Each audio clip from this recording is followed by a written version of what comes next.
Hi friends, Jubi's tasty ഹബ്ബിലേക്ക് എല്ലാവർക്കും സ്വാഗതം. ഇത് നമ്മളിവിടെ നമ്മുടെ അമ്മമാരൊക്കെ പണ്ടുണ്ടാക്കിയിരുന്നില്ലേ, വറുത്തരച്ച മട്ടൻ കറി, അതാണ് കേട്ടോ ഇതിൻ്റെ കൂടെ ഒരു ഇൻഗ്രീഡിയൻറ്റ് സ്പെഷ്യലായിട്ട് ആഡ് ചെയ്തിട്ടുണ്ട്. നല്ല ടേസ്റ്റാണ്. നിങ്ങൾ ഒരിക്കലെങ്കിലും ഒന്ന് ട്രൈ ചെയ്ത് നോക്കണം, ചെയ്തിട്ടില്ലാത്തവർ. എന്നിട്ട് നിങ്ങളുടെ അഭിപ്രായം അറിയിക്കണം. ഒരല്പം ഉപ്പും കൂടെ ചേർക്കാനുണ്ടായിരുന്നു, അത് ഞാൻ ആഡ് ചെയ്ത് കൊടുക്കുന്നുണ്ട്. അപ്പോൾ എങ്ങനെയാണ് തയ്യാറാക്കുന്നത് നമുക്കൊന്ന് കണ്ടിട്ട് വരാം.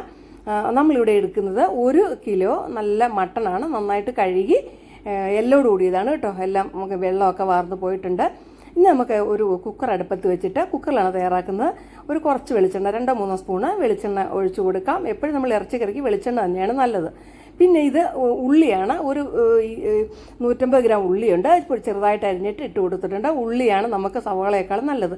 ഞാൻ പിന്നെ 2 സവോളയും കൂടെ അരിഞ്ഞു വെച്ചിട്ടുണ്ട്, അതും കൂടെ ഇട്ട് കൊടുക്കാം. അപ്പോൾ ഇതൊന്ന് അറിയാമല്ലോ, നമുക്ക് ഒത്തിരി ഒന്നും ചുമന്നൊന്നും വരണ്ട, അത്യാവശ്യം ഒന്ന് മൂത്ത് വന്നാൽ മതി. അപ്പോൾ ഇത് കഴിഞ്ഞിട്ട് നമുക്ക് ഇതിനകത്തേക്ക് ചേർക്കാനുള്ള, അപ്പോൾ അത്യാവശ്യം ഒത്തിരി നേരം നമുക്കൊന്ന് വഴറ്റിയെടുക്കാം. സവോള ഇത് പച്ചമുളകാണ് കേട്ടോ. ഞാൻ 2 പച്ചമുളക് എൻ്റെ മുളക് ചെടിയിൽ നിന്ന് പറിച്ചതാണ്. നമുക്ക് 3 വേണമെങ്കിൽ ചേർക്കാം, എരിവ് അനുസരിച്ച്. വേണമെങ്കിൽ 3-4 ചേർത്ത് കൊടുക്കാം. ഇത് ഇഞ്ചി വെളുത്തുള്ളി ചതച്ചത് 2 സ്പൂണ്, 1 സ്പൂൺ ഇഞ്ചി, 1 സ്പൂൺ പിന്നെ കറിവേപ്പില ഇട്ട് കൊടുക്കുന്നുണ്ട്. അപ്പോൾ ഇതിൻ്റെ അത്യാവശ്യം അറിയാമല്ലോ, നമുക്കിതിൻ്റെ പച്ചമണമൊക്കെ ഒന്ന് മാറി വരുന്നവരെ ഒന്ന് വഴറ്റിയെടുക്കണം. പിന്നെ നമുക്ക് ഇത്തിരി ഉപ്പും കൂടി ഇട്ട് കൊടുക്കാം. അപ്പോൾ എൻ്റെ ചാനൽ ആദ്യമായിട്ട് കാണുന്നവരാണെങ്കിൽ ഒന്ന് സബ് ചെയ്ത് സപ്പോർട്ട് ചെയ്യണേ.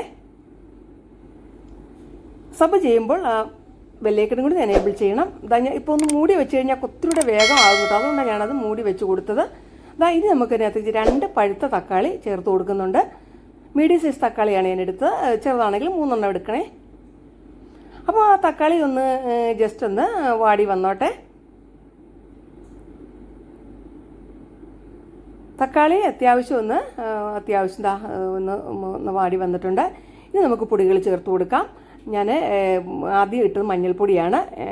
ഇത് 1/2 സ്പൂൺ മഞ്ഞൾപ്പൊടി ഇട്ടു. ഇത് മുളക് പൊടി ഞാൻ ഒരു 1.5 സ്പൂൺ ഇട്ടിട്ടുള്ളൂ കേട്ടോ. ഇത് മല്ലിപ്പൊടി 2 ടേബിൾ സ്പൂൺ നിറച്ചിട്ടിട്ടുണ്ട്. ഇത് കുരുമുളക് പൊടിയാണ്. കുരുമുളക് പൊടി ഒത്തിരി 1 സ്പൂൺ നന്നായിട്ട് എടുത്തിട്ടുണ്ട്. ഇത് ഗരം മസാലപ്പൊടിയാണ്, വീട്ടിൽ പൊടിച്ച ഗരം മസാലപ്പൊടിയാണ്.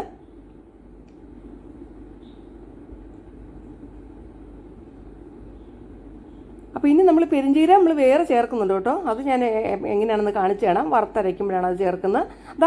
നല്ലതുപോലെ അതിൻ്റെ പച്ചമണമൊക്കെ മാറി വന്നിട്ടുണ്ട്. ഇനി നമുക്ക് ഇതിനകത്തേക്ക് നമ്മൾ എടുത്തു വച്ചിരിക്കുന്ന മട്ടൻ ആഡ് ചെയ്ത് കൊടുക്കാം. വെള്ളമൊക്കെ നന്നായിട്ട് പോയിട്ടുണ്ട്.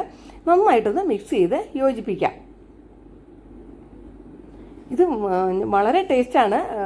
ഞാൻ പറഞ്ഞല്ലോ, നമ്മുടെ അമ്മമാരൊക്കെ ഇങ്ങനെ തയ്യാറാക്കിയിരുന്നു. ഇത് ബീഫും ഇതുപോലെ തന്നെ നമുക്ക് തയ്യാറാക്കിയെടുക്കാം കേട്ടോ. മട്ടൻ തന്നെ വേണമെന്നില്ല. ഒട്ടും വെള്ളമില്ല കേട്ടോ, നല്ല ഉണങ്ങിയാണ് ഇരിക്കുന്നത്. ഞാനൊരു 1/2 കപ്പ് വെള്ളം ആഡ് ചെയ്ത് കൊടുക്കുന്നുണ്ട്. ഒത്തിരി വെള്ളം നമുക്ക് ചേർക്കണ്ട. ഇനി നമുക്ക് അരപ്പ് ചേർക്കുമ്പോൾ അത് ചേർത്ത് കൊടുക്കാം. പിന്നെ മട്ടൺ ഒത്തിരി മൂത്ത് പോയതാണെങ്കിൽ അതനുസരിച്ച് നിങ്ങൾ വെള്ളം ഇത്തിരി കൂടെ ആഡ് ചെയ്തോണേ. അപ്പോൾ ഇനി നമുക്ക് കുക്കർ അടച്ച് വെച്ചിട്ട് എന്താ പറയുക, അത് വേവനുസരിച്ച് 3-4 വിസിൽ കേട്ടാൽ ആയിരിക്കും. ഇവിടെ ഞാനൊരു 4 വിസിൽ കേൾപ്പിച്ചിട്ടാണ് ഇറക്കാൻ പോകുന്നത്. അപ്പോൾ ഇതാണ് കേട്ടോ. തേങ്ങ ഞാൻ വറുത്ത് വെച്ചിട്ടുണ്ട്. ഇതുപോലെ വറുത്ത് വെച്ചാൽ നമുക്ക് ഒത്തിരി എളുപ്പമുണ്ട് കേട്ടോ. ഇങ്ങനെ വറുത്തിട്ട് ഭരണിയിൽ സൂക്ഷിച്ചാൽ മതി. അപ്പോൾ നമുക്ക് ജോലി കുറഞ്ഞിരിക്കും. നന്നായിട്ട് അടച്ച് സൂക്ഷിച്ച് വെച്ചാൽ മതി. ഞാൻ ഇങ്ങനെയാണ് വെച്ചിരിക്കുന്നത്. അപ്പോൾ അതുകൊണ്ട് ഞാൻ തേങ്ങ വറുക്കുന്നില്ല, വറുത്ത തേങ്ങയാണ് ഇതിനകത്തേക്ക് ആഡ് ചെയ്യുന്നത്. അപ്പോൾ അതിന് വേണ്ടി ആദ്യം ഒരു പാൻ അടുപ്പത്ത് വെച്ചിട്ട് ഒരു സ്പൂൺ വെളിച്ചെണ്ണ മതി കേട്ടോ, ഒത്തിരി ഒഴിക്കണ്ട. ഇതിനകത്തേക്ക് നമ്മളിനി ചേർക്കുന്നത്, ഞാൻ പറഞ്ഞല്ലോ നിങ്ങളോട് ചേർക്കുന്നത് സ്പെഷ്യലായിട്ട്, ഇത് ചൂടായി കഴിയും 1 സ്പൂണ് അരിയാണ് ഇത് കേട്ടോ. നമ്മൾ ചോറ് വയ്ക്കുന്ന ഏത് അരി എടുക്കാം, അത് കഴുകി വെക്കണേ നേരത്തെ. അപ്പോൾ ഇതൊന്ന് എന്താ പറയുക, അരി എണ്ണ കിടന്നത് പൊട്ടി വരണം. അരി ഇങ്ങനെ പതുക്കെ പൊട്ടി തുടങ്ങിയിട്ടുണ്ട്. ഇതൊരു പ്രത്യേക ടേസ്റ്റാണ് കേട്ടോ ചേർക്കുമ്പോൾ. അപ്പോൾ ഞാൻ പറഞ്ഞൊരു സ്പെഷ്യൽ ഇൻഗ്രീഡിയൻറ്റ് ചേർക്കുന്നുണ്ടെന്ന്. നിങ്ങൾ ഒരിക്കലെങ്കിലും ഇങ്ങനെ ചെയ്ത് നോക്കണേ. നോക്കിയിട്ട് നിങ്ങൾ അഭിപ്രായം പറയണം. അരിയൊക്കെ പൊട്ടി വന്നിട്ടുണ്ട്. ഇനി നമുക്ക് ഇതിനകത്തേക്ക് 1 സ്പൂണ് പെരിഞ്ചീരകം ഫെനൽ ചേർത്ത് കൊടുക്കുവാണ്. അതും കൂടെ ഒന്ന് മൂത്ത് വന്നോട്ടെ. ഇനി വേണമെങ്കിൽ നമുക്ക് ഇതിനകത്ത് ചുവന്നുള്ളി അരിഞ്ഞിടാം. ഞാനിപ്പോൾ ചെയ്യുന്നില്ല. നമ്മൾ ചുവന്നുള്ളി നന്നായിട്ട് ചേർത്തിട്ടുണ്ട് ആദ്യം തന്നെ. ഇതാ പെരുംജീരകവും കൂടെ മൂത്ത് വന്നിട്ടുണ്ട്.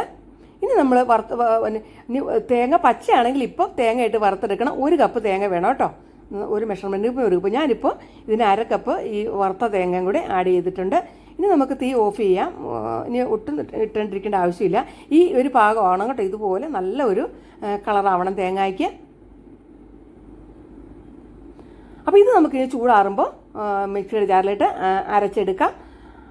അപ്പോൾ നമ്മുടെ ഇറച്ചി ഇപ്പോൾ നമ്മൾ ഇതിൻ്റെ പ്രഷറൊക്കെ പോയി എത്രയായി നമുക്കൊന്ന് നോക്കിയിട്ട് വരാം.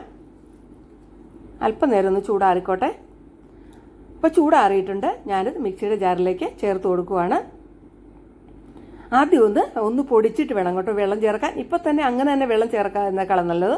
നന്നായി അരയാനായിട്ട് ആദ്യം ഒന്ന് പൊടിക്കുക. പൊടിച്ച ശേഷം നമുക്ക് ആവശ്യത്തിന് വെള്ളവും കൂടെ ചേർത്തിട്ട് ഇത് അരച്ചെടുക്കാം. അപ്പോൾ നമുക്കിത് പ്രഷറൊക്കെ പോയിട്ടുണ്ട്. ഞാനിത് തുറന്ന് നോക്കുവാണ്.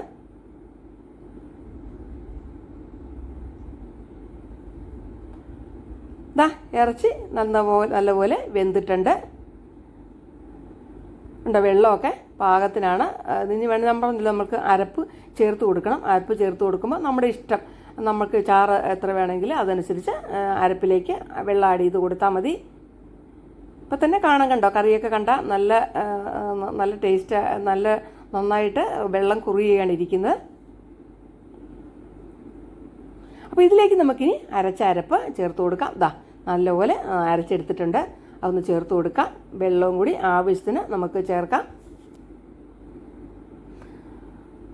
അപ്പോൾ ഇത് പത്തിരിക്കാണെങ്കിലും നെയ്ച്ചോറിനാണെങ്കിലും ഇടിയപ്പത്തിനാണെങ്കിലും അതുപോലെ തന്നെ ഏത് ചപ്പാത്തിക്കോ ഏതിനും വേണമെങ്കിൽ ഇത് നല്ല ടേസ്റ്റായിട്ട് കൂട്ടാം. നല്ല പറ്റിയൊരു കറിയാണ് കേട്ടോ. ഒന്ന് നന്നായിട്ടൊന്ന് തിളച്ചിട്ട് ഞാനതൊന്ന് തുറന്ന് നോക്കുന്നുണ്ട് കേട്ടോ. നമുക്കിതൊരു പാത്രത്തിലേക്ക് വിളമ്പി നോക്കാം. അതിൻ്റെ കൺസിസ്റ്റൻസി ഞാൻ പറഞ്ഞല്ലോ. നിങ്ങൾക്ക് വേണമെങ്കിൽ വീണ്ടും കുറച്ചുകൂടെ വെള്ളം ചേർക്കാം. ഞാനിപ്പോൾ ഇത്രയും വെള്ളം ചേർക്കുന്നുള്ളൂ. നല്ല കറിയാണ്.